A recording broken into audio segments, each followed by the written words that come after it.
Hi everyone, it's Friday of the first week of January. Yay, we made it! Only 51 weeks left of the year. And we will be bursting in with the new year and our new book. Okay, so sit back, relax, grab your cups of tea and let's get started.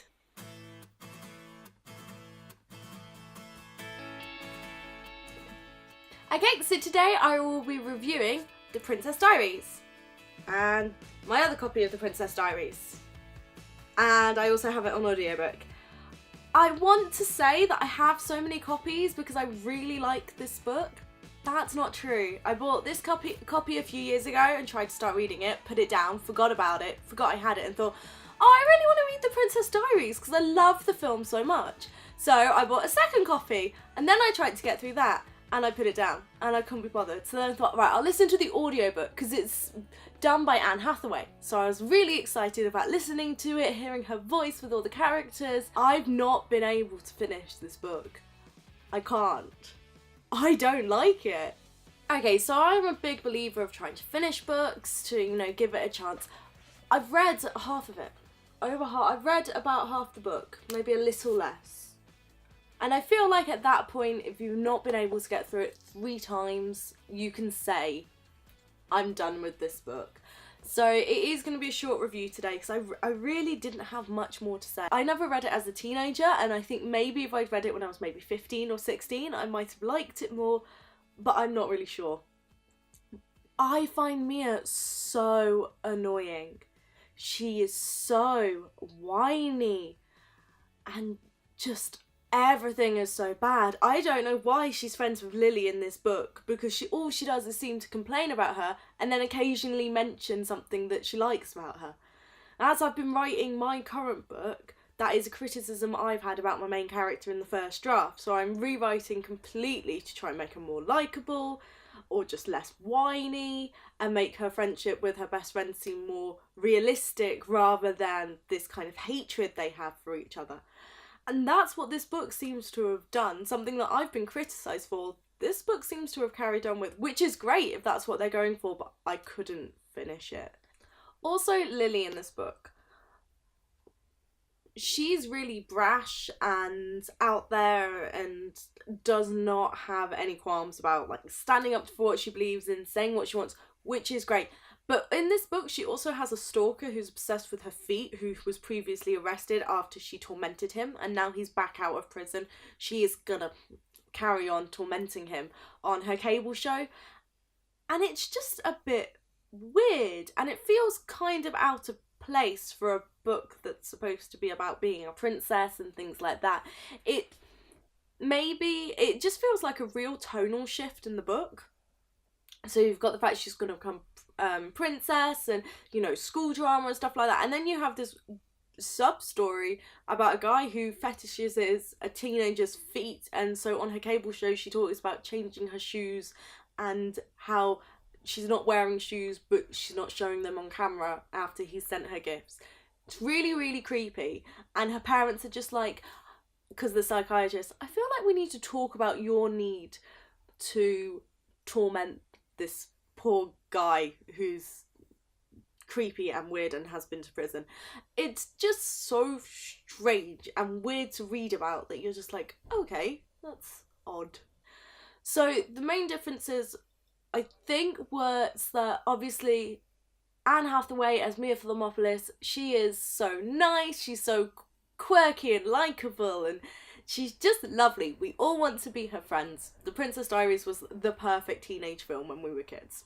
So I went into reading this book kind of expecting a similar character, which I know is my fault. I shouldn't have thought that. Books and films are different, and I know that.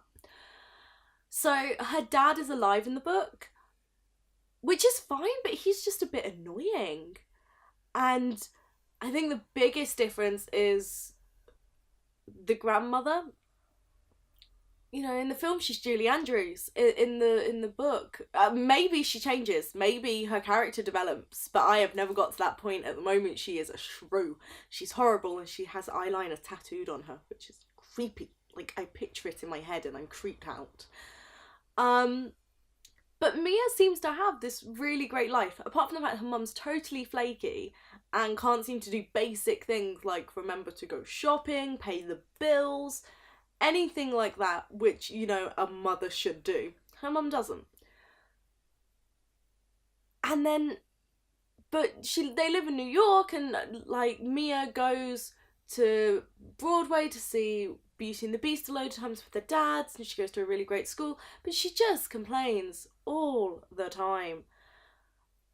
And she doesn't know her dad is a prince. She hasn't worked this out in her whole time of, like, growing up, despite the fact she did a project on Genovia for school. And she goes there every summer and every Christmas and has not worked out that she's part of the royal family at all. It's mind-boggling that she is so dense. It's almost painful to read about. Even she realises she's stupid because everybody else knows. The doorman knows of the hotel. The staff of the hotel knows. People they just walk by, they know. And she doesn't. She never realised why her grandmother would go to a shop before or after the shops were closed. It's insane. So I feel really bad because I really, really wanted to like this book. I really wanted to say how much I enjoyed it, or I really wanted to like be able to read in more about Mia and her family and everything, but it wasn't happening. So I have these two books and I have two different covers, which is cool, which I really like. So this is the book cover I remember from when I was younger. I remember going, oh, I should probably read that. So I think that's the one that the rest of the series was in that I remember, which I really enjoyed. I think it's really bright, it's really fun. I think it stands out to kids, to a young, it feels younger. While this one does feel a bit older, it's a bit punkier, a bit edgier. Which kind of just doesn't give the right vibe because the book is neither punky nor edgy. That's my general feeling for the book. The tones are all weird, the characters are annoying, unlikable, and just react in ways like I couldn't relate to. Okay, so I'm gonna wrap up this review and I'm gonna give this book the award for the film was better than the book. Yeah, I feel bad saying that. It's not something I normally say about anything ever, but for this one I've just gotta give it to them. The film was fun and easy to watch and a great popcorn film, and you can hang out with your friends while you watch it. This book was like trailing through mud of whines and complaints to the point where I kind of feel sorry for my mum because I'm sure this is how I was as a teenager. But just because I was like it as a teenager doesn't mean I want to read about it. It is very annoying to listen to. Okay, that's it for today's video. I post new videos on Monday and Friday. Next video is going to be Out of the Ashes by Michael Morpurgo. You can follow me on Instagram and Twitter at JennaBethL. Links are all down below. And I hope you have a great weekend. Bye, guys!